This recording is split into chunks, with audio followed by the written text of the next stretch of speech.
Hello bull trackers दोस्तों, आज का मार्केट काफ़ी ज़्यादा इंटरेस्टिंग रहा। निफ्टी करीब 100 पॉइंट्स ग्रीन में क्लोज हुआ और लगभग सारे दिन ग्रीन में रहा। लेकिन अगर ब्रॉडर मार्केट को आप देखेंगे तो वहाँ पर हमें उसकी उलट स्थिति देखने को मिली। खास करके बैंक निफ्टी और बैंकिंग स्टॉक्स काफ़ी प्रेशर में रहे। तो आज की रैली को अगर हम देखें तो ये एक सेंटिमेंटल रैली हमें दिख रही है और इसकी दो बड़ी वजह थी जिसके बारे में इस वीडियो में हम बात करने वाले हैं।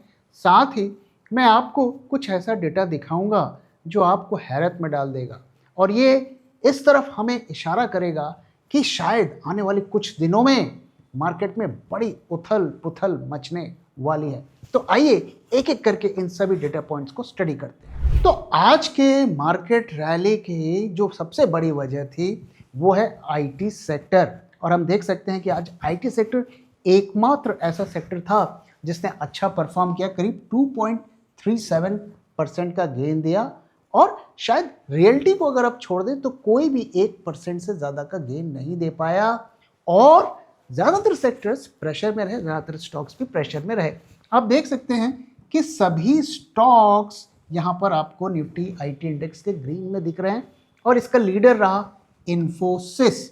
तो आईटी सेक्टर में इतनी तेजी की क्या वजह है और क्या आज की मार्केट की तेजी की सेंटिमेंटल वजह है, इसको थोड़ा हम समझते हैं। अब अगर हम ब्रॉडर आईटी सेक्टर की बात करें जिसके बारे में हमने कुछ दिन पहले ही डिटेल में बात किया था और क्या प्रॉब्लम्स हैं और क्या कंपनीज कर रहे हैं इसके बारे में हमने बात की थी, तो अगर उसे हम क्विकली समराइज करें तो यहाँ पर चैलेंजेस क्या है। अगर आप देखिए तो आईटी सेक्टर अंडर परफॉर्म कर रहा है निफ्टी को और टीसीएस जैसा स्टॉक भी 20% से ज़्यादा गिर चुका है एक साल में। यहाँ पर हमें क्या चैलेंजेस हैं इंडस्ट्री में, इसको क्विकली स्टडी करते हैं। तो सबसे बड़ी प्रॉब्लम है डिमांड में वीकनेस और साथ ही मार्जिन का प्रेशर। और इसकी वजह क्या है? टैरिफ्स का जो खेल चल रहा है और साथ ही मैक्रो अनसर्टेनिटी। सभी कंपनीज मार्जिन से परेशान हैं। 60% of large mid cap IT firms missed Q1 FY26 margin estimate. खुद के वो गाइडेंस को ही मीट नहीं कर पा रहे हैं और सभी कंपनीज में आप देखें तो ले ऑफ्स हो रहे हैं, रीडिप्लॉयमेंट, रीटूलिंग और रीस्ट्रक्चरिंग हो रही है कि कैसे हम इस आफत से निपटे। और इतनी गिरावट हमें देखने को मिल रही है लीडिंग स्टॉक्स में कि वैल्यूएशंस भले ही जस्टिफाइड इस लेवल पर हो सकती हैं, लेकिन आगे की जो ग्रोथ है, जो आउटलुक है और जो रेवेन्यू विजिबिलिटी है वो उससे मैच नहीं कर पा रही है। तो इतने पेसिमिज्म के बीच में क्यों हमें पिछले कुछ दिनों से आईटी सेक्टर में रैली देखने को मिल रही है और क्यों खास करके इन्फोसिस में हमें रैली देखने को मिल रही है? तो अगर आप देखें कि इन्फोसिस से मार्केट थोड़ा खुश क्यों नजर आ रहा है, तो वहां पर कुछ डेवलपमेंट्स हो रही हैं।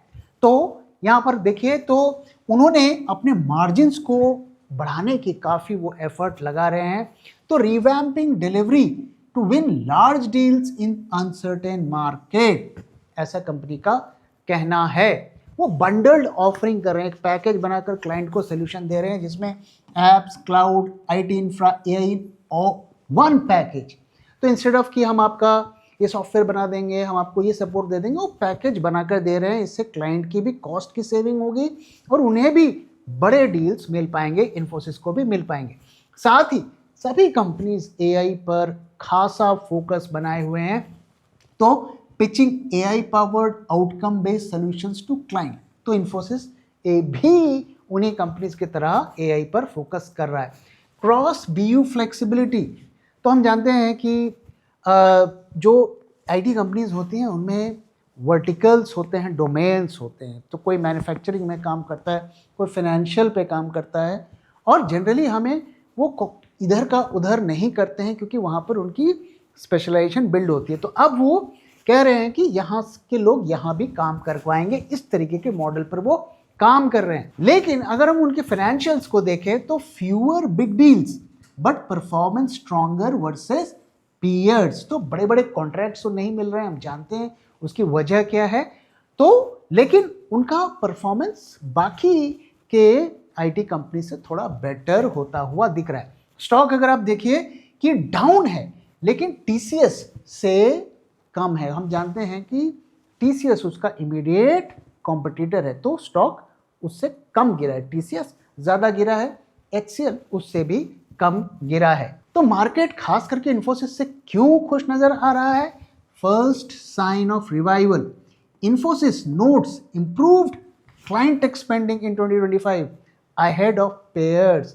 तो उन्होंने पहले ही बोल दिया कि भाई हमें कुछ अपने नंबर्स में इंप्रूवमेंट दिख रहा है। दूसरा अगर आप देखिए तो delivery revamp plus AI push, तो उनकी जो वीक डिमांड से वो जूझ रहे हैं, मार्जिन प्रेशर से वो जूझ रहे हैं, उससे उबरने के लिए वो डिलीवरी अपनी जो जिस तरीके से वो सॉफ्टवेयर बनाकर क्लाइंट को डिलीवर करते हैं उसमें उन्होंने चेंजेस किए, साथ ही एआई का इस्तेमाल किया।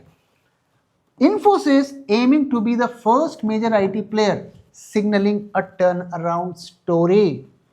यही वजह है कि मार्केट इससे सबसे ज़्यादा खुश नज़र आ रहा है, क्योंकि ये होप दे रहा है कि अगर इन्फोसिस कर सकती है तो बाकी की कंपनीज भी कर सकती हैं। इससे पहले कि हम बात करें कि आईटी सर्विसेज कंपनी में क्या वाकई में टर्न अराउंड शुरू हो गया है, उससे पहले हम एक और चीज़ के बारे में बात करेंगे, फेड की meeting.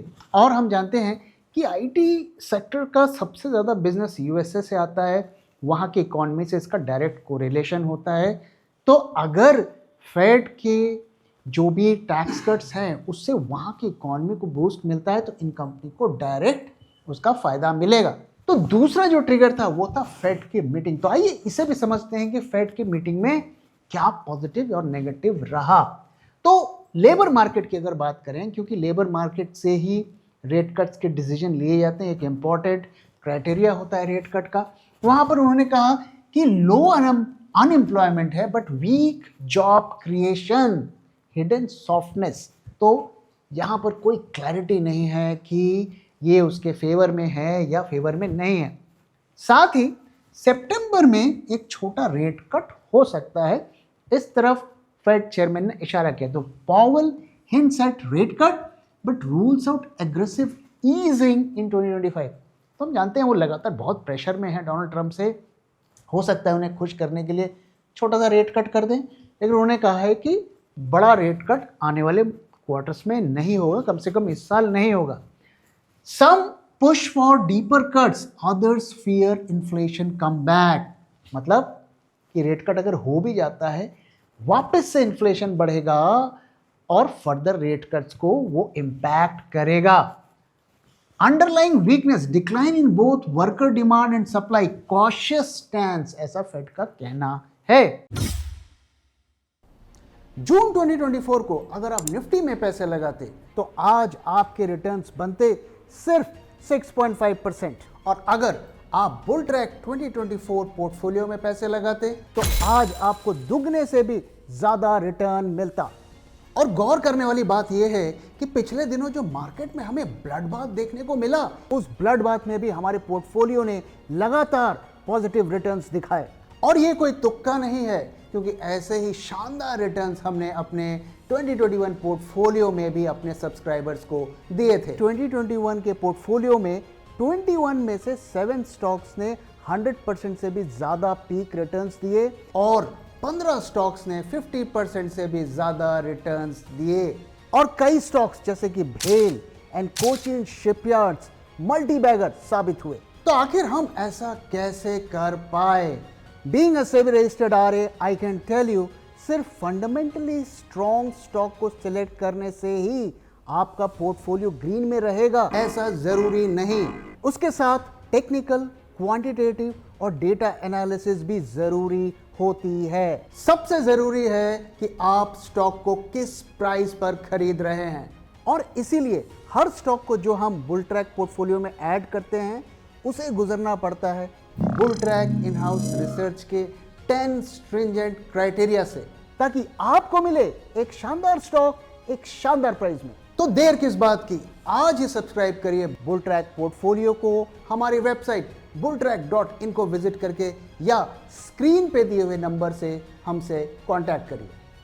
Investment in securities market are subject to market risks. Read all the related documents carefully before investing. Tariff and inflation risks. Trump's tariffs add price pressure, complicating Fed policy. क्योंकि fade की problem क्या है कि वो अभी भी इस बात को असेस नहीं कर पा रहे हैं कि ये टैरिफ्स का इम्पैक्ट क्या होगा, महंगाई पर इसका क्या इम्पैक्ट होगा, क्योंकि कोई क्लियर विजिबिलिटी नहीं है कि किस पर कितना टैरिफ लगेगा। तो ये कॉम्प्लिकेशन बढ़ा रहा है, इससे फेड को क्लैरिटी नहीं है। और अगर उन्हें लगेगा कि अगर कॉल लेना हो कि मैं बढ़ाऊं या ना बढ़ाऊं, तो शायद वो नहीं बढ़ाएंगे। Tone shift, Powell less pro growth than Jackson Hole 2024 में जो ये बड़ी कॉन्फ्रेंस हुई थी, वहां से वो कम प्रो ग्रोथ हैं, सिग्नल्स डेलिकेट बैलेंस।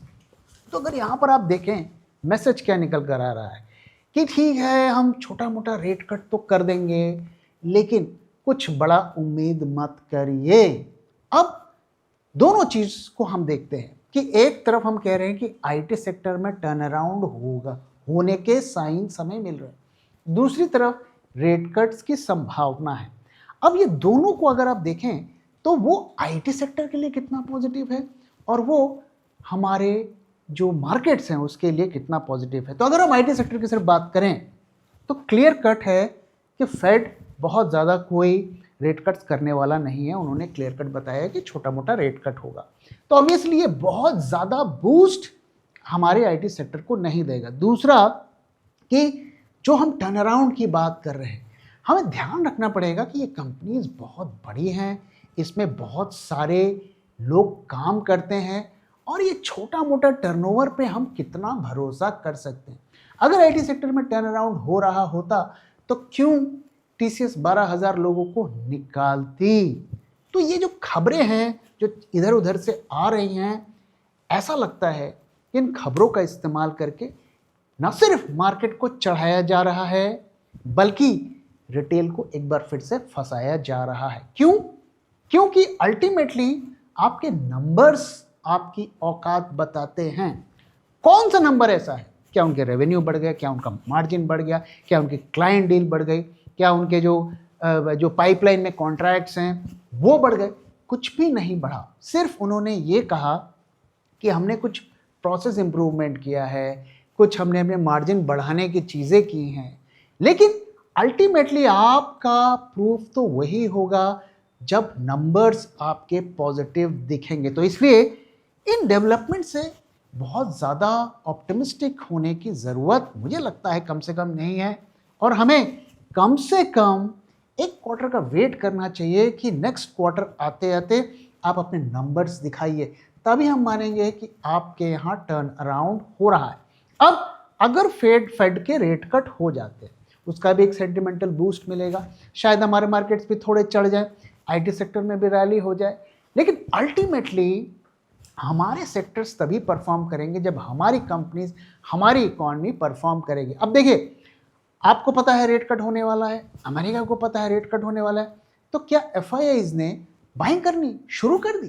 क्या उनकी बाइंग की फिगर आ रही? इवन आज भी उनकी सेल की फिगर आई है, और आगे मैं आपको दिखाऊंगा कि किस तरीके से डेरिवेटिव मार्केट्स में भी उनकी सेल की फिगर आ रही है। तो इसलिए ये जो भी तेजी आपको इन रीजन से दिखे, बहुत सोच समझकर लगाएं और कंपनी के फंडामेंटल्स, वैल्यूएशंस को देखे बगैर हमें पैसे नहीं लगाने चाहिए, ऐसा मेरा सजेशन रहेगा। अभी कुछ दिन पहले ही हमने आपके साथ आईटी सेक्टर की कंपनीज की वैल्यूएशंस, उनकी जो वैल्यूएशंस है वो शेयर की थी, अगर आप चाहें तो उसे भी रेफर कर सकते हैं। अब आइए आज का डेटा देख लेते हैं और समझने की कोशिश करते हैं कि मार्केट क्या क्लूज दे रहा है। तो आज 25 अगस्त है और यहाँ पर आप देखिए तो निफ्टी आज करीब 100 पॉइंट्स के आसपास क्लोज हुआ और हम 25,000 से थोड़ा नीचे 24,967 पर हमने क्लोजिंग दी। अगर हम आईवीज को देखें तो यहाँ पर हमें क्या देखने को मिल रहा है, तो कॉल आईवी में हल्का सा जंप देखने को मिला है और पुट आईवी में भी हल्का सा जंप देखने को मिला है, नथिंग ड्रामेटिक। और अगर हम पुट कॉल रेशियो को देखें तो यहाँ पर हमें जंप देखने को मिला है, 0.73 से बढ़कर हम 0.88 हो गए हैं। अब आइए इस डेटा को थोड़ा और डिटेल्स में समझने की कोशिश करते हैं। तो यहाँ पर हमें दो डेट्स पर फोकस करना है, 19 अगस्त एंड 14 अगस्त। अगर आप 19 अगस्त से आज तक का अगर आप निफ्टी का कंपैरिजन करें तो लगभग हम उसी लेवल पर है, यानी कि 24,980 से हम 24,970 के आसपास पहुंचे। मार्केट ज़्यादा वहाँ से नहीं गिरे, लगभग उसी लेवल पर रहे। लेकिन अगर आप पुट कॉल रेशियो को देखिए तो हमें ह्यूज फॉल देखने को मिला है, तो ये नेगेटिव इंडिकेशन है, अच्छा खासा नेगेटिव इंडिकेशन है। अगर आप थोड़ा और पीछे जाएं, 14 अगस्त का डेटा लें, तो यहाँ पर अगर आप देखें तो हम 24,630 से 24,960 है, करीब 300 पॉइंट का हमें रैली देखने को मिली है यहाँ से यहाँ तक। और यहाँ पर अगर आप देखिए तो यहाँ हमें क्या सिचुएशन है, 0.97 से 0.88 पुट कॉल रेशियो में ड्रॉप हुआ है। तो थोड़ा आप लंबा इंटरवल लेंगे ना तो क्लियर कट हमें बेरिशनेस देखने को मिल रही है। अब जो डेटा मैं आपके साथ शेयर करने जा रहा हूँ वो हैरान करने वाला है। हैरान करने वाला क्यों है कि अगर आप यहाँ पर OI एडिशंस देखें तो आज 9,340 कॉन्ट्रैक्ट्स ऐड हुए हैं और नेक्स्ट मंथ में 48,000 कॉन्ट्रैक्ट्स ऐड हुए हैं। आपको कहीं पे दिख रहा है इतने बड़ी क्वांटिटी में OI ऐड होते हुए?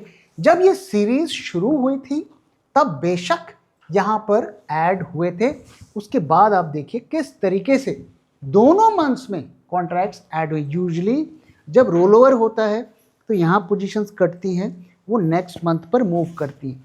और यहाँ पर आप देखिए इस मंथ में तो ऐड हुई और इस मंथ नेक्स्ट मंथ में भी ऐड हुई। अब यहाँ पर जो चीज़ हमें इशारा करेगी कि ये क्या लॉन्ग पोजीशन है या शॉर्ट पोजीशन, तो वहाँ पर अगर आप प्रीमियम्स को देखें तो ये प्रीमियम लगातार आप देखिए तो गिरते जा रहे हैं। 239 से हम 160 पर आ गए हैं, तो ये हमें क्या इशारा कर रहा है कि ये शॉर्ट पोजीशंस बनती हुई दिख रही हैं। आगे हम इसका चार्ट भी देखेंगे। अब यहाँ पर अगर टर्नओवर को देखें तो मार्केट्स प्रेशर में आज रहे, एक तरीके से हम तो यही कहेंगे कि सेलिंग हुई, लो वॉल्यूम पे हुई। अगर आप आज के मार्केट को बुलिश मानते हैं तो भी यहाँ पर काफ़ी लो वॉल्यूम पर रैली हुई। तो दोनों सिचुएशन में अगर आप देखिए तो ये बेरिश इंडिकेशन है। एडवांस डिक्लाइन रेशियो भी आप देखिए हमारे अगेंस्ट में रहा, मार्केट्स ग्रीन में रहे लेकिन एडवांस डिक्लाइन हमारे फेवर में नहीं रहे। अब यहाँ पर अगर आप FII का इंडेक्स का डेटा देखें, डेरिवेटिव मार्केट का डेटा देखें, फ्यूचर्स में उन्होंने कितने शॉर्ट्स बना रखे हैं, क्या आपको यहाँ पर कोई कमी होती हुई दिख रही है? कोई कमी नहीं होती हुई दिख रही है। आज का डेटा भी नहीं आया है, रात में आता है, लेट से आता है, इस वजह से हम आज का डेटा नहीं दिखा रहे हैं।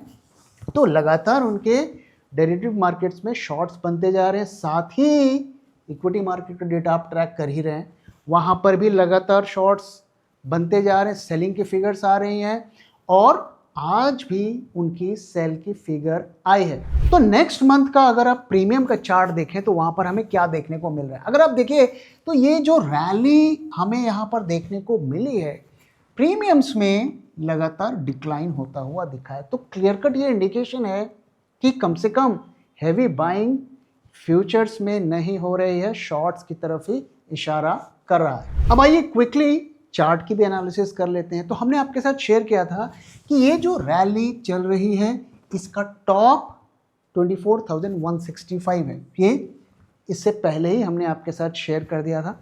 लगभग आप देखिए वहीं से मार्केट्स ने नीचे गिरना शुरू किया और उसके बाद थोड़ी सेलिंग की स्पीड बढ़ी। आज मार्केट्स हल्के हल्के ग्रीन में रहे और ये जो कैंडल बना है ये कंटिन्यूएशन कैंडल है, यानी कि जो चल रहा है वैसा ही चलेगा। लेकिन अब आगे का क्या? देखिए दोस्तों, अभी आप देख रहे हैं कि किस तरीके से IT सेक्टर की खबर को बनाकर मार्केट में थोड़ी तेजी लाने की कोशिश की, क्योंकि जो FIIs हैं वो तो लगातार सेल कर रहे हैं। तो आखिर माल को खरीदेगा कौन? कोई तो चाहिए। तो IT सेक्टर की कहानी फिलहाल बनाई जा रही है, हो सकता है ये अगले कुछ दिन और चलाई जा सके। तो यहाँ पर थोड़ा बहुत और ऊपर नीचे होने के चांसेस ज़रूर हैं। ये देखना है कि कितने सेक्टर्स ऊपर जाते हैं और कितने लोग खरीदारी करते हैं। लेकिन ओवरऑल हमारा व्यू क्या है कि भले ही मार्केट्स ऊपर जाए, हमें लॉन्ग नहीं जाना है। शॉर्ट के लिए अगर आप करना चाहते हैं तो उसकी स्ट्रैटेजी क्या है? तो उसकी पहली स्ट्रैटेजी है कि जब तक प्राइस इस रेंज में है, इन दोनों लेवल के बीच में है, आप हेज के साथ शॉर्ट करिए। क्यों? क्योंकि अगर आप बिना हेज के शॉर्ट करेंगे और थोड़ी बहुत भी इंट्राडे की वॉलेटिलिटी आई तो आपके शॉर्ट्स कट जाएंगे। तो आपको करना क्या चाहिए कि आपको हेजिंग के साथ शॉर्ट्स बनाने चाहिए। जैसे ही ये लेवल ब्रीच होता है आप अपने शॉर्ट्स को हटा सकते हैं और इस लेवल को अपना एसएल रख सकते हैं। यही आज के दिन में सही स्ट्रेटजी होगी। अगर आप बिना हेजिंग के शॉर्ट करना चाहते हैं तो मुझे लगता है थोड़ा हमें और वेट करना पड़ेगा। तो दोस्तों इसी के साथ आज का वीडियो मैं यहाँ पे ख़त्म कर रहा हूँ। वीडियो कैसा लगा जरूर बताइएगा और अपना फीडबैक भी शेयर करना मत भूलिएगा। Thank you very much for watching. Thank you for your time.